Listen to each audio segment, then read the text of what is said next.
Hello again, Honky Tonks. First of all, I know I did hint heavily that I would be at the St. George's Day celebrations in London. However, I couldn't make it because my coat buttons up tight over a number of other duties.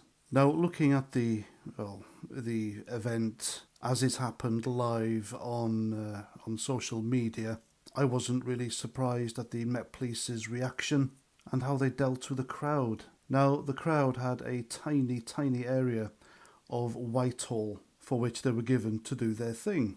And there were famous faces there as well. Apart from Tommy Robinson, you had Lawrence Fox, you had Katie Hopkins, Danny Roscoe, another great YouTuber, and others. Now, when I went to the Cenotaph last year during the Remembrance Weekend, and witnessing the same type of people who attended both events, the only trouble I saw was just rowdiness, really.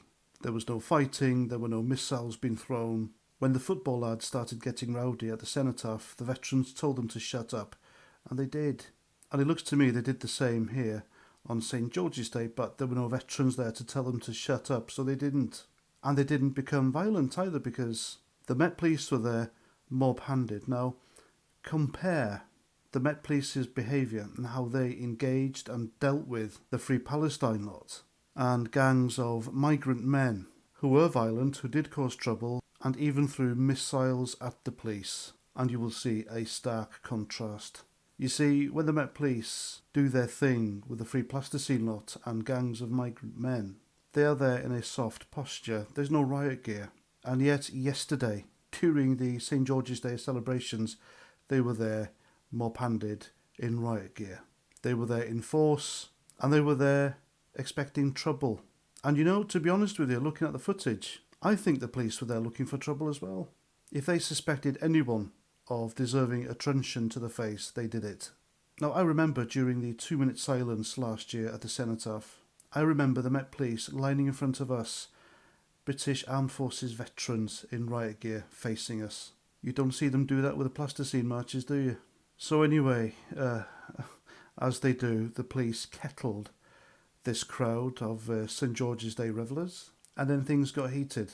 Now, personally, looking at the footage, I don't think there was any need for that. The crowd had a teeny tiny piece of Whitehall to have their fun, and that's it.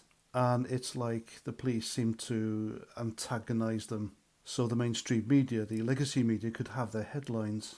And the mainstream media and the usual left raffle lot on social media, they lapped this up and used it as an opportunity to completely tar the whole English people and an excuse to get St. George's Day banned. It's not like they went round beheading people, stabbing people, blowing themselves up and taking innocent people with them, is it? But no, that doesn't get talked about. Like I said in my previous video, the woke establishment and the left raffer, the wokey-cokies, they are trying absolutely everything to take away everything that can rally people up to be patriotic and be proud of their culture and history, etc. Again, I'm going to bring up the name Yuri Bezmenov and what he states as the 4 stages of ideological subversion. And one of these stages is to take away patriotism. And what's more patriotic for the English than celebrating St. George's Day? And yes, this is yet another example of the Met Police's 2-tier policing. And there we go, I'm Paz49. Thanks for listening, and until the next time, Roger Trout.